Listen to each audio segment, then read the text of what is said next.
Traditionally, academia has been done in very separate disciplines. The people from the philosophy department did not talk to the economists, and of course nobody were talking to the mathematicians because we couldn't understand them. But this is of course a problem, because in order to solve the really big problems, we actually need to be extremely interdisciplinary. We actually need to figure out how to solve stuff that doesn't fit neatly into the way we have previously been thinking. So one of the great things about Oxford is that we actually do get together. We end up with mathematicians advising archaeologists, people doing climate science telling philosophers stuff that is very useful to then later reformulate and tell to the economists. So the real challenge is of course to figure out how to think carefully when you're crossing these disciplines. Interdisciplinary work is quite hard. It's not just about sitting over dinner and talking to each other. It's about understanding what people are saying and doing and thinking in areas which you can't even understand. Or you can't even understand, why would anybody, any sane person want to study that? So one particular problem of interest is existential risk. Because this is something that threatens humanity from all directions in a sense. It's both a question of philosophy, but it's also a question of economics, probability, and of course all the natural sciences that might be related to the problem. So we need to get economists to talk to philosophers about discounting rates. And then we can talk to the people trying to deflect asteroids about how discounting rates actually affect their ability to convince the people in politics to do something about it. The people in politics can actually tell us useful things about what's feasible to implement as solutions and not, and so on. Existential risk is very challenging because it's always beyond what we have previously been thinking. So that's why we need new ways of thinking. One very interesting topic is integrating humans and machines. In the past we have created machines that are directly controlled by humans. Our action is directly turned into an action of a machine.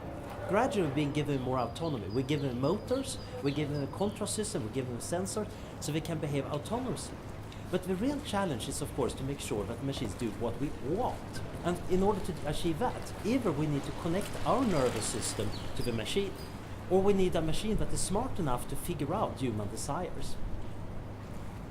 Any machine that is smart enough to understand what a human wants to do has to understand humans on a fairly deep level. It needs to be fairly intelligent. If it's not intelligent enough, or if it misunderstands too much, it's going to be like the old Microsoft paperclip. Terribly annoying, and people will not want to buy it.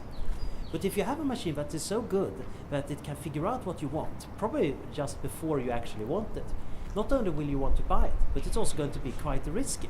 Because now you have a very powerful machine that might actually misunderstand what you want on a longer scale. Our short-term desires, that I might want an ice cream right now, might be against my long-term desire to keep my stomach in a good shape. So the real challenge might be that we need yet again to add our long-term desires, higher order desires to machines. And now we need to be about as smart as we are, or smarter. So in the brain, the hemispheres are connected by the corpus callosum, a thick bundle of nerve fibers, several million fibers thick. And people often talk about right brain and left brain people, which is an oversimplification. What's actually going on is of course a division of labor between different parts of the brain. What if we could connect them more strongly? Well, it turns out that in many cases it's not a good idea because we just interfere with each other. It turns out that left side and right side actually shouldn't know what the other one is doing. However, in many problems we might want the extra brain power. We might want neural interfaces that allow us to link up our systems together. Or it might turn out that we want to store our information externally. We might want to bridge from our brain to other brains. Anything that allows communication to become better between people or between people and machines is going to be a big deal. That has the potential to transform the world.